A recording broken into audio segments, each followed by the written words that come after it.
Hello everyone, welcome back to Eco Talks with Sneha Manerikar. In today's session, we'll discuss few questions from theory of firm and also I'll discuss doubts that were asked in comment section. So let us start the today's topic. Our first question is, in perfect competition, firms are A. Price taker, B. Price decider, C. Both A and B, D. None of the above. Answer is A. Price taker. The demand curve for in pure perfect competition is perfectly inelastic. So firms can sell any amount of output at market price prevailing. So they are called as the price taker. Next question is, in pure competition, relationship between average revenue, marginal revenue and price is A. Marginal revenue greater than average revenue greater than price. B. Marginal revenue less than average revenue less than price. C. Marginal revenue is equal to average revenue is equal to price. D. Price is equal to marginal revenue plus average revenue. Answer is C. Marginal revenue is equal to average revenue is equal to price.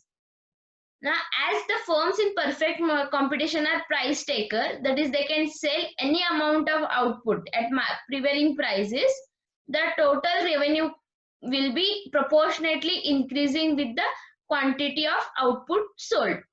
So, marginal revenue will be the slope of total revenue curve and it will be constant and equal to the price prevailing in the market because price is constant in perfect competition. So, the relationship will be a marginal revenue is equal to average revenue is equal to price.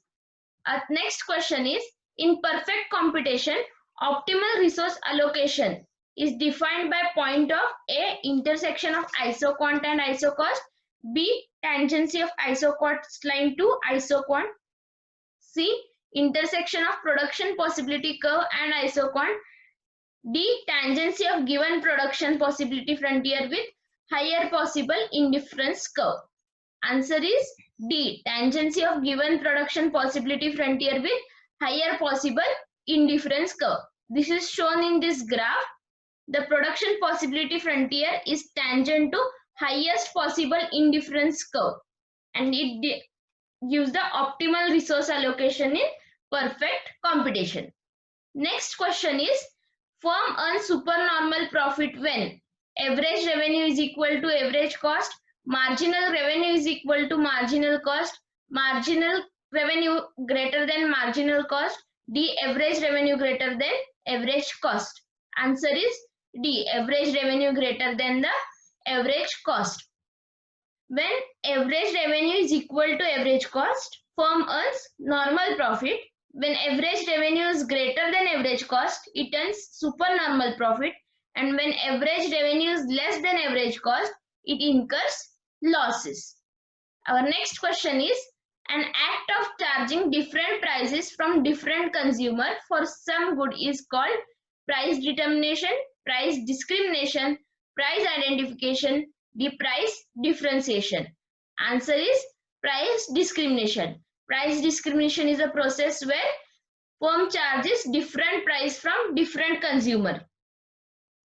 Our next question is, when firm charges maximum possible price from each unit consumed is called dash price discrimination. A.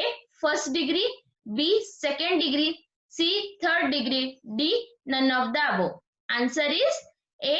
First degree. Now these are the types of price discrimination. In first degree, the products are charged different prices for different individual. In second degree, the prices varies depending upon the quantity sold and time of purchase, whereas in third degree, different prices are charged based on the group of consumers that are made depending upon the price elasticity of demand, income, age, etc. Our next question is, price discrimination is possible in A. Perfect competition, B. Oligopoly competition, C. Monopoly, D. None. Answer is monopoly. As there is a single seller and product has no close substitutes, price discrimination is possible only in monopoly market situation. Our next question is, Chamberlain is associated with dash market structure. A. Monopoly. B. Monopolistic. C. Perfect competition. D. Oligopoly. Answer is monopolistic. Chamberlain has given the model for monopolistic market, which explains the working of firms in monopolistic. Next question is differentiated products is characteristics of dash market. A. Monopoly. B. Oligopoly. C. Duopoly. D. Monopolistic. Answer is D. Monopolistic. Here are some features of monopolistic competition. There are large number of firms, free entry and exit, some control over the price. There is heavy expenditure on advertisement and other selling costs. There is product variation and product differentiation. That is, they deal with heterogeneous product. Our next question is, when group of firms mutually decide price and quantity and get rid of uncertainty, then it is called firm. B. Cartel. C. Group. D. Association. Answer is B. Cartel. Cartel is a group of firms that get together to make output and price decision. In oligopoly, the firms join and form a cartel so that they can increase their market power and they can work together to determine level of output and price to be charged. By doing so, the member of the cartels are able to behave like a monopolist. Now let us discuss the doubt asked by Samiksha. Her question was difference between MRPS and MRS. First, let me explain you these three concepts: marginal rate of substitution, marginal rate of technical substitution, and marginal rate of transformation. So, marginal rate of substitution is amount of good that consumer is willing to consume in relation to another good, so that new good is also giving equal satisfaction. So this marginal rate of substitution is used in indifference theory to analyze the consumer behavior. Now MRS is calculated between the two goods that are placed on an indifference curve. The slope of the indifference curve tells about the marginal rate of substitution, that is quantity of one good sacrificed by a consumer and the commodity of another good added in the consumption, so that he remains on the same level of satisfaction.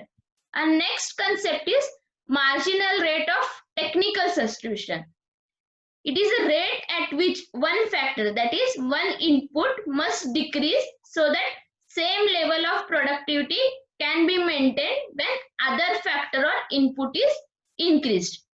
MRTS reflects the give and take between factors, that is such as capital, labor. So the difference between MRTS and MRS is that MRTS deals with the producer equilibrium and MRS deals with the consumer equilibrium. The slope of isocont will give us MRTS, that is number of units of input 1 sacrificed for number of units of input 2. And next concept is marginal rate of transformation, also called as marginal rate of product transformation.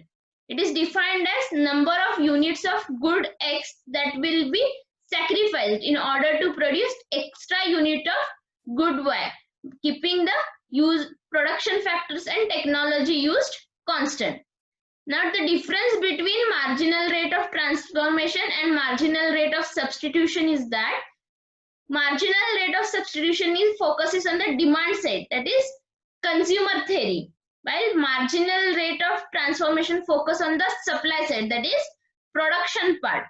So this is the difference between MRS and MRT. The slope of production possibility frontier gives us the marginal rate of product transformation, that is number of units of product A sacrificed for number of units of product B. That's all for today. I hope you understood all the concepts. If any doubts, you can ask me in Telegram group EcoTalks. Don't forget to like, share and subscribe. Thank you. Stay tuned. Stay safe.